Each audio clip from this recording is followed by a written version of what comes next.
മനുഷ്യനെ പടക്കുന്നതിന്റെ മുമ്പ് മൂല്യങ്ങളെ പടച്ചു എന്നാണ് സൂറത്തുർ റഹ്മാൻ.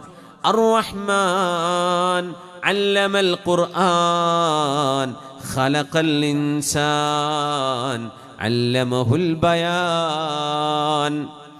അർ-റഹ്മാൻ കാരുണ്യവാനായ അല്ലാഹു കാരുണ്യവാനാണ്. അല്ലമൽ ഖുർആൻ അല്ലാഹു ഖുർആൻ പഠിപ്പിച്ചു. ഖലഖൽ ഇൻസാൻ മനുഷ്യനെ പടച്ചു. അല്ലമഹുൽ ബയാൻ മനുഷ്യൻ അല്ലാഹു ബയാൻ പഠിപ്പിച്ചു. എലക്വൻസ്, കാര്യങ്ങളെ ബോധ്യത്തോടുകൂടെ പറയാനും അവതരിപ്പിക്കാനുമുള്ള കഴിവ്, സംസാരിക്കാനുള്ള കഴിവ് അല്ലാഹു മനുഷ്യന് നൽകിയതാണ്. ഈ ആയത്തെടുത്ത് നോക്കിയാൽ ഒരു അത്ഭുതമുണ്ട്. കാരുണ്യവാൻ അർ-റഹ്മാൻ. അടുത്ത ആയത്ത് എന്താണ്? അല്ലമൽ ഖുർആൻ ഖുർആൻ പഠിപ്പിച്ചു. പിന്നെ ഖലഖൽ ഇൻസാൻ മനുഷ്യനെ പടച്ചു. എങ്ങനെ പറയണ്ടേ ശരിക്ക്? കാരുണ്യവാൻ മനുഷ്യനെ പടച്ചു, ഖുർആൻ പഠിപ്പിച്ചു എന്നല്ലേ പറയേണ്ടത്?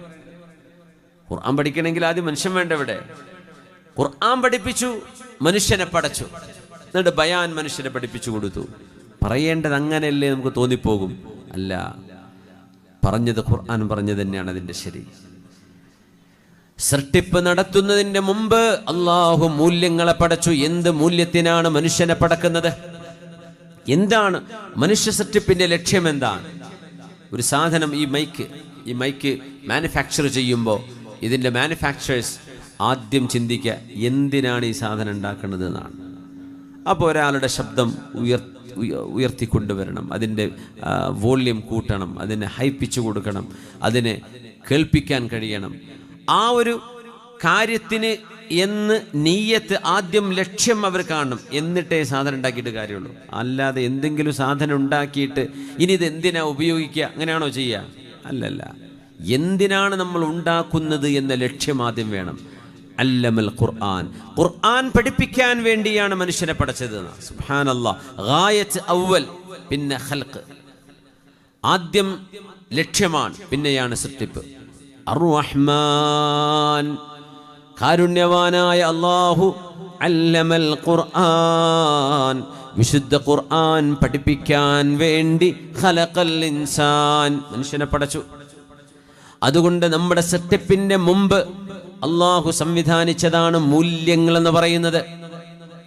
ഗീബത്തോ നമീമത്തോ പറയരുത് എന്ന് പറയുന്നത്, കളവ് പറയരുത്, വഞ്ചന പാടില്ലെന്ന് പറയുന്നത്, പരസ്പരം സ്നേഹവും കരുണയും വേണമെന്ന് പറയുന്നത്, അള്ളാഹുവിനെ കുറിച്ച് അറിയണമെന്ന് പറയുന്നത്, പടച്ചതമ്പുരാനിലേക്ക് അടുക്കണം, ഇബാദത്ത് ചെയ്യണം, അള്ളാഹു നിഷിദ്ധമാക്കിയതിനോട് അടുക്കരുത് എന്ന് പറയുന്നതെല്ലാം നമ്മൾ അള്ളാഹു നമുക്ക് വേണ്ടി സംവിധാനിച്ച മൂല്യങ്ങളാണ്.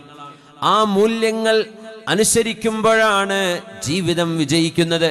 അതുകൊണ്ട് ജീവിതത്തിൻ്റെ അനിവാര്യമായ ലക്ഷ്യം അള്ളാഹു ഉദ്ദേശിക്കുന്നത് മൂല്യബോധമുള്ള സമൂഹമാണ്.